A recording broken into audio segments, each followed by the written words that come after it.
The Zenith of Shadow and Stone. A Werewolf Shifter Romance Audiobook. Written by Lira. Chapter 1. Lira's hands were the only truly quiet things she possessed. They moved over the dried mountain ash, the sweet clover, and the crushed silverleaf, mixing remedies for the fever that had been plaguing the older pack members. The small stone cottage, her healer's sanctum, was a haven of soft light and warm, herbal scents. She desperately needed this quiet, because it was the only thing that kept the shadow quiet, too. In that moment, a flicker of cold, dark energy, a whisper of the witch blood brushed against her palm. Lira flinched, the sharp scent of crushed mountain ash stinging her nostrils. No, not yet. Deep down, she knew the truth. She could heal the sickness faster with the shadow. With the primal, deep earth magic that was the true, forbidden wellspring of her power, but using it meant exposure, and exposure meant Kaelen's cruel condemnation. Truth be told, the constant battle to keep the shadow bound felt like holding a furious black tied back with a basket. "Lira? Are you here?" The voice was soft, belonging to Lira, the oldest pack elder. With every heartbeat, Lira smoothed her expression and tucked the jar of ash away, shielding her secret. The air thickened with Lira's worry as she stepped across the threshold. "Come in, elder," Lira called, her voice carefully steady. "The Alpha has sent word," Lira whispered, her eyes dark with concern. "You must attend the blood oath ceremony tomorrow night, he insists." Lira's heart skipped. This was the moment she had dreaded. Not only that, but Kaelen's order was a gauntlet thrown. "Insists?" Lira echoed, grinding some calming valerian root with sudden, unnecessary force. "Why now?" "It's about authority, child. He wants everyone to see that Vesper is the only woman on the dais," Lira said, her voice dropping to a conspiratorial sound. "He wants you there to kneel, to publicly prove your inferiority." The valerian scent now felt bitter in Lira's throat. Her chest ached with a sharp pain, a punch to the strained, faint thread of the true mate bond. "He wants me there to be a shame, because it solidifies his choice." "I won't do it," Lira stated, her voice trembling. "I will leave tonight. I will break the bond and be gone before the sun sets." "You can't." Lira gripped Lira's arm. "Kaelen's watch is tight, and what's worse, if you run now, he will use your flight as proof that your witch blood has always been a traitorous thing. You must go, Lira, but you must also survive." As the silence stretched, Lira looked out the small window. The sky was the color of bruised plums. With every step she took toward the Great Hall tomorrow, she risked everything. Chapter 2. The Great Hall was a cave of intimidation. Alpha Kaelen stood on the dais, sharp and unforgiving in the torchlight. He ran a possessive hand over the high, black back of the obsidian throne. "Are you sure she'll come, Kaelen?" Vesper's voice was low, sleek, and edged with impatience. Kaelen sneered. "Lira? She will come. The bond is a leash, Vesper. That's why she has no choice. She has to witness her own insignificance. The council whispers they wanted her as Luna, because they fear your modern approach." Kaelen laughed, a harsh, dry sound. "Fear is my currency, Vesper. The pack needs strength. Not soft hands, not some mousy girl grinding roots." She desperately wished to be the true power behind the throne, because her ambition was driven by a deep, insecure fear. "And the stone," Vesper pressed. "The legends, what if the land chooses her?" "Superstition." Kaelen dismissed the idea. "The only thing that sits on this dais is my will. The obsidian throne is a testament to force, which meant I had it mine precisely to crush those old ideas. Force always wins."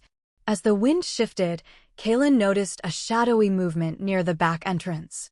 He frowned, his alpha instincts bristling. "Who is the cloaked figure?" "See to the perimeter, Vesper," Kaelen ordered sharply. "I want no interruptions. This is my moment." Meanwhile, Kaelen's eyes were still locked on the shadow. He felt a faint, primal unease. Chapter 3.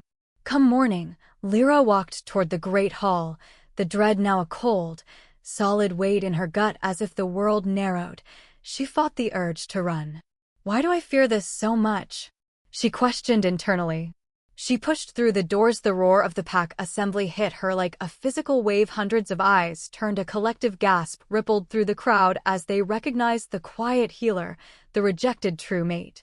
Lira walked toward the dais. Kaelen's grin was triumphant, predatory. The moment their eyes locked, The faint mate bond pulsed, not with love, but with pure, agonizing rejection.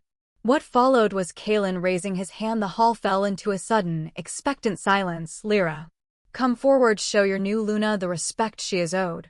Lira forced herself to walk toward the dais. The pressure was immense. She felt the shadow inside her beginning to stir, a low, defensive growl deep in her core.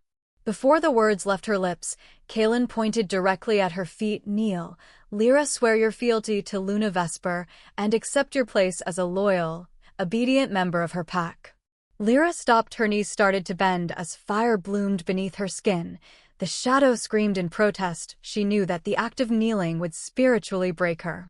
But then, just as her knees were inches from the cold stone floor, the world changed. A sound unlike any growl or thunder ripped through the hall, a high-pitched, grinding shriek. The massive obsidian throne of Alpha Kaelen shuddered violently without warning. It launched backward off the dais, exploding into a cloud of fine, stinging black dust. Kaelen and Vesper stumbled, covering their eyes. Chaos. And she let it happen. The shadow, now fully awake from the empty space, a simple, jet-black monolith, the legendary Stone of Shadows, rose slowly. Silently it rotated once to face the assembly, and then, with profound slowness, it dipped its smooth crown toward Lira's already bowed head. Lira didn't finish kneeling. She was kneeling to the will of the ancient land. Her world tilted as the stone chose its Luna. What happens now? Chapter 4. The air in the great hall was thick with ozone. The Stone of Shadows pulsed, a silent, black heart beating. In that moment, Lira rose. The land has spoken, Alpha, Lira said, her voice surprisingly strong. Your seat is dust, your rule is finished. Not only that, but Lira instinctively extended her will toward Kaelen's loyal beta core. Freeze. Just like that, the beta wolf stood paralyzed. Vesper saw the shift immediately before she could move. Vesper grabbed Kaelen's arm and tugged him toward a side exit. Wait. You can't leave me. Kaelen snarled. You're useless now, Kaelen. You fight the dirt itself. Vesper retorted, dragging him out. Meanwhile, Lira turned to the assembled pack. This is not what I wanted. Deep down, she knew the truth. Running was no longer an option. Lira's first official command was simple. Elders, secure the perimeter. No one leaves, no one enters. The Northern Peaks pack is currently without an alpha. The pack elders immediately bowed, because they recognized the authority of the stone. Chapter 5. Lira sat carefully upon the stone. It felt like sitting on the crest of a sleeping volcano. After that, Elder Alara approached. The legends are true. Lira, the stone demands balance. Kaelen rejected the shadow, and that's why the stone rejected him. Lira touched the stone. It feels too much. Alara, I just wanted to heal, not to rule. In the echo of his voice, Kaelen's voice, faint and bitter through the mate bond, Lira felt a renewed spike of fear. You must find the peace between the light you practiced and the shadow you suppressed. Alara placed a warm hand over Lira's. The witch blood is the ability to channel the stone. The shadow is not darkness. Lira, it is the earth's deep rest. It is protection. My true power is a curse. Lira's internal flaw was challenged. She realized she had been fighting herself for years because she believed a tyrant's lie. As the wind shifted, Lira felt a different sensation, a cold, dense energy. She focused on a wilted pine bough. Her instincts surged. The bough didn't burst into life. Instead, it became instantly, incredibly hard. Petrified. Shadow isn't life, it's permanence. With every heartbeat, she realized her unique ability. She could instantly harden and protect, turning vulnerable flesh to temporary stone. Chapter 6. Far from the great hall, Kaelen staggered, leaning heavily on Vesper. I will kill her, Kaelen grated out. I will burn that stone to ash, because no weak healer dictates my rule. Vesper looked around. Sentiment is a weakness. Kaelen, we go to the Ironclaw pack. The mercenaries you paid last month, we tell them the Northern Peaks are leaderless. We turn this war from an internal challenge into an external invasion. Kaelen squinted at her. You want to give my territory to outsiders? I want to use them to destroy Lira and the stone. Even so, the true power remains the titles. Once the pack is ours again, we expel the mercenaries. As the truth unraveled, Kaelen saw the gleam of cold ambition in Vesper's eyes. She was dangerous, But then he realized her goal aligned perfectly with his, Lira's demise. Very well, Kaelen conceded, but when we return, the stone is pulverized and Lira kneels before me, one last time, before she dies. Agreed. Agreed. Vesper purred. The tension broke between them, not with passion, but with the cold, shared promise of vengeance. Moments later, they disappeared into the shadows. Lira, the reluctant Luna, didn't know her time was already running out. Chapter 7. Lira remained seated on the stone of shadows. It felt like a heavy, cold anchor. Soon after, the pack elders gathered. They respected the ancient power, but then they feared the instability Lira represented. I am not queen, Lira stated simply. I am the conduit chosen by the land. We will not use the title Alpha or Luna until Kaelen's threat is dealt with. For now, we are the Northern Peaks Council. Lira asked Alara to stay behind. She knew Alara held the missing pieces of the ancient lore. I need to understand the shadow. Kaelen always taught that the shadow was only for destruction. That was his lie. Lira, the shadow is not chaos, it is the Earth's defense. Alara recounted a story. It was the Earth's shadow. It rooted him, like a great sequoia holding fast against a mountain gale. It reminded him that life is born from the dark soil as much as the bright sky. As the wind shifted, Lira felt a cold, dense energy. She experimented, focusing on about her instincts surged. It became instantly, incredibly hard. Petrified shadow isn't life, it's permanence. With every heartbeat, she realized her magic was unique. She didn't just heal, she could instantly harden and protect. This was her unique ability. Chapter 8. Lira spent the next day practicing. That night, Lira held her first official council meeting. Her first problem was Theron, Kaelen's former beta. Theron entered, refusing to bow. You expect us to follow a healer who wields rumored witchcraft? The council must choose a new alpha, a true wolf. This was Lira's first significant test. Kaelen's laws stood on the obsidian throne. Lira replied calmly, that throne is dust. You deny the stone, Theron? I deny superstition. Instead of arguing, Lira stood, walking down to stand directly in front of Theron. The shadow surged within her, like the depth of the ocean bearing down. Theron, Lira said, her voice dropping to an authoritative purr, you worry about the safety of our southern patrols. You worry about the raids Kaelen will incite, because your sister's farm borders that territory. Theron's jaw dropped. The shadow is not a parlor trick. It is the wisdom of the land itself. It sees your worries. I need a strategist. Will you serve the pack, or your fear? In the span of a breath, Theron looked from Lira's calm, intense eyes to the black, silent authority of the stone. I will serve the council, Lira, Theron muttered, finally dropping into a stiff, reluctant bow. What followed was the consolidation of Lira's fragile rule. That's why this moment was a crucial victory. Chapter 9. The next morning, Lira received confirmation of her greatest fear. Theron reported finding strange tracks of heavy, well-fed wolves. At the same time, a messenger from the distant Ironclaw territory arrived. He was arrogant, because he thought the northern peaks were helpless. The messenger, a massive, scarred beta, delivered his message with a sneer.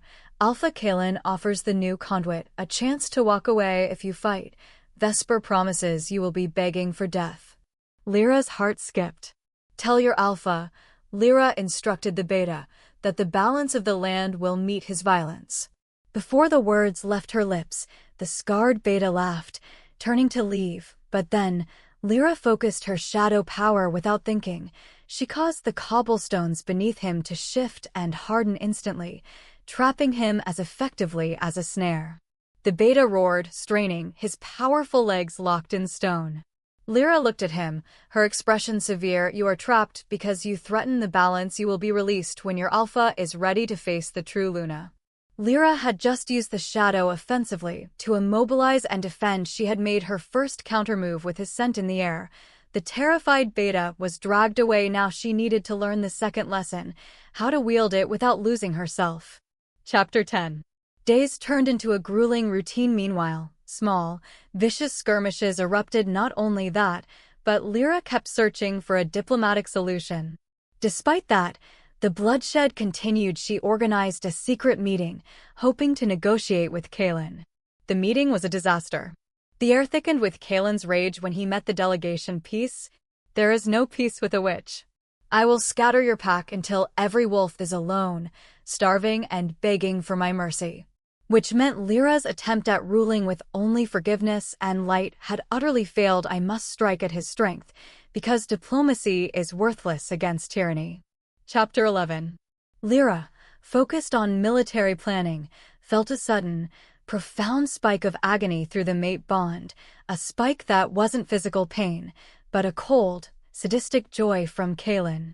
Without warning, Kaelen launched his most brutal attack, yet he led a small, swift team directly to the healer's sanctum. Lira scrambled off the stone. The sanctum. He's targeting my home. When they arrived, the cottage was engulfed in flames. Smoke billowed out, thick and oily. What's worse, Kaelen had left a message, a mocking carving of an upside-down crescent moon, smeared in blood. That night was the midpoint shift. Lira stared at the ruins. I failed. I tried to lead with light, and I lost everything, because I was too afraid to use the true power. Her thoughts spun, circling that single, agonizing truth. With every heartbeat, Lira realized her misbelief was the true source of the pack's danger. The shadow was not a taint. The fear of using it was the weakness. He thought he could hurt me by taking the herbs and the moonlight, Lira whispered, turning back toward the cold, dark forest. He was wrong. Chapter 12. Lira returned to the great hall silent, grim, and utterly transformed. Kaelen's cruelty is absolute, Lira declared. He does not want peace. He wants annihilation, and he will get it, unless we fight back with every power at our command.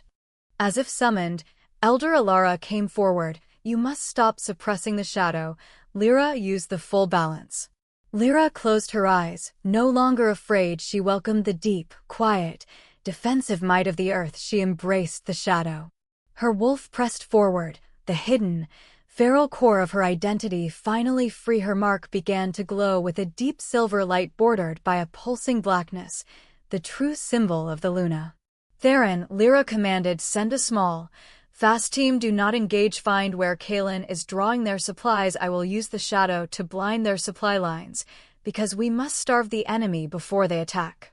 And just like that, everything changed. Lira was now the conduit, fully prepared to use the shadow to wage war. Kaelen and Vesper, deep in their plotting, were about to unleash a new, darker form of vengeance that would threaten the very life of the stone itself.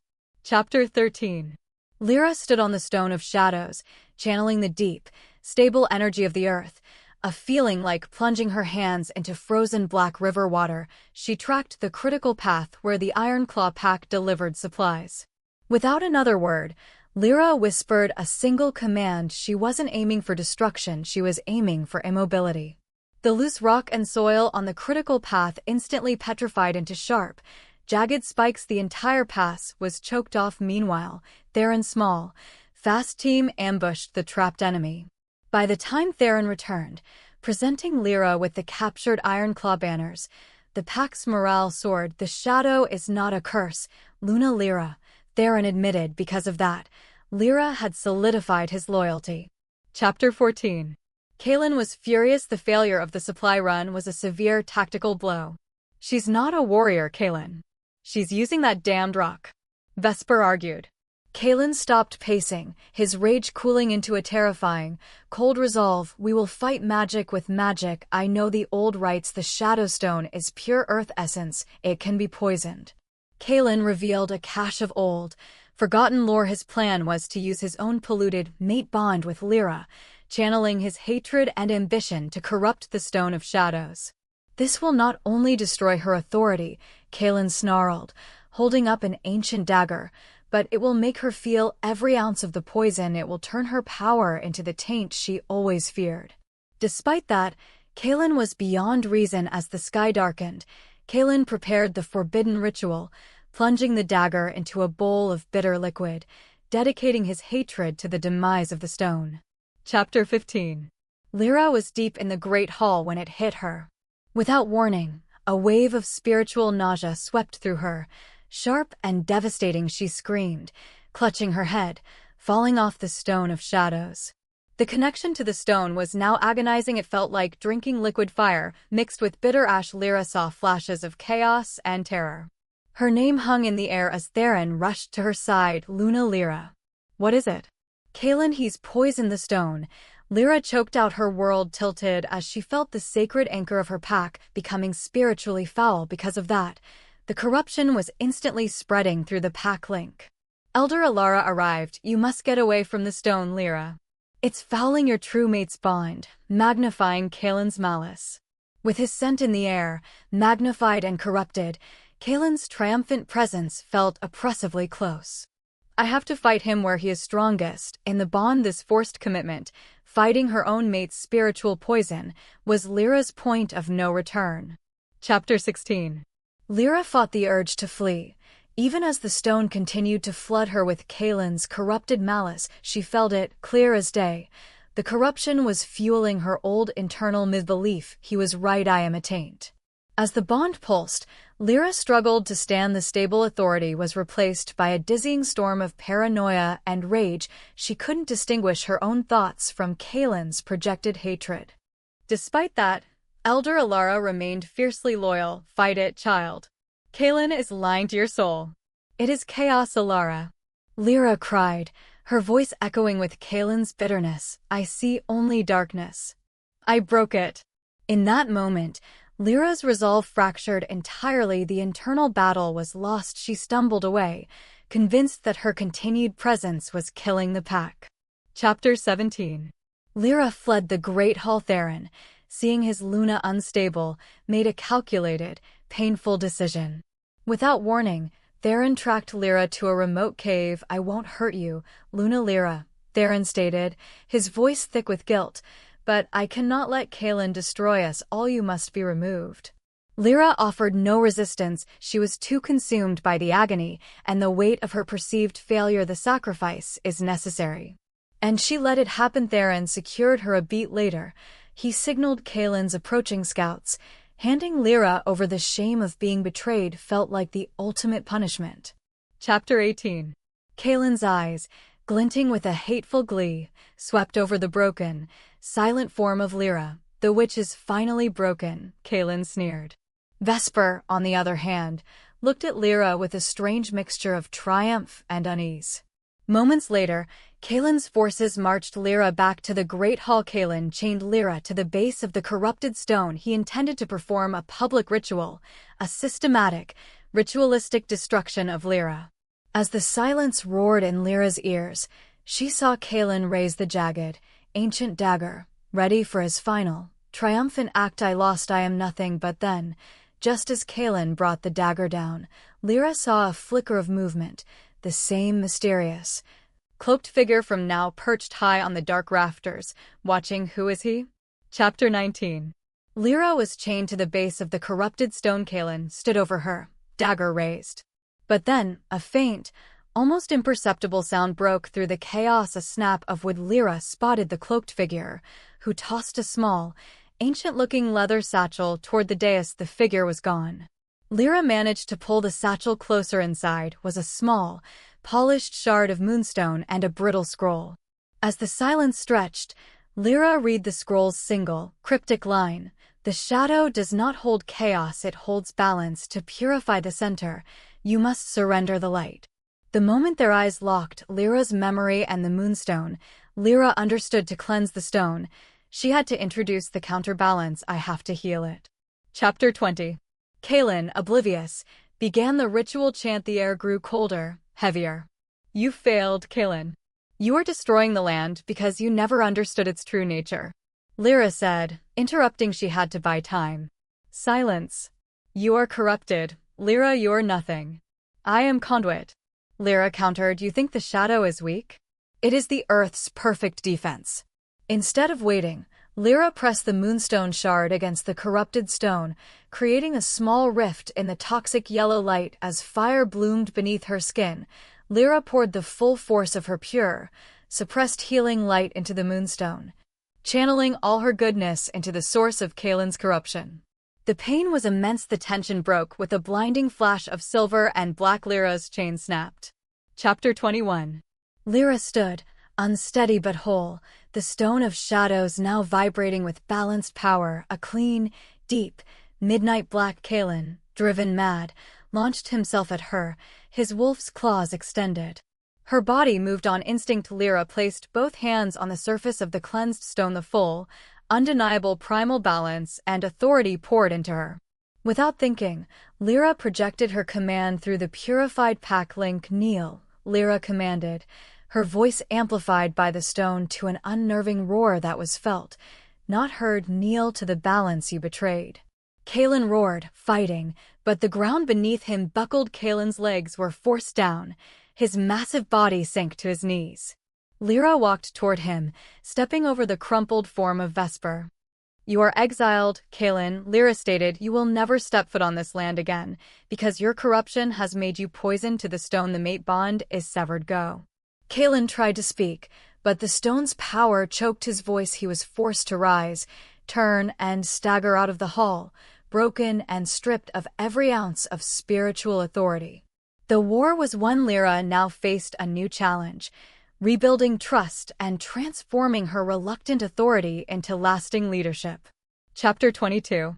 The great hall was bathed in the soft, silver-white light of morning. The stone of shadows pulsed beneath Lira, a gentle, steady rhythm. With every heartbeat, Lira felt the silence of the severed mate bond. It was a profound relief. The tyrant is gone, Lira stated. His laws are dissolved. We will not rebuild the obsidian throne. We will rebuild trust. Theron stepped forward, his head bowed. I failed you, Luna. Lira, I ask only for banishment.